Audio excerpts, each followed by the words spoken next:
Okay, this is Cam Merzlock with RTV, and we're here live in the studio in Jackson, and we're just getting reports from North Korea has fired an ICBM towards the United States. We're breaking news. We're this coming across right now, and we're hearing. Just bear with us, RTV AMADOR, and it's headed towards the western coast of the United States, possibly towards the Sierra foothills in the Jackson area.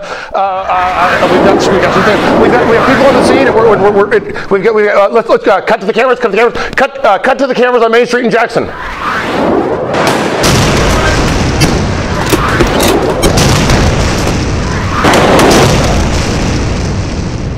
Your leader's General Chicken. It's time to go to Mel's and get a Moo Burger.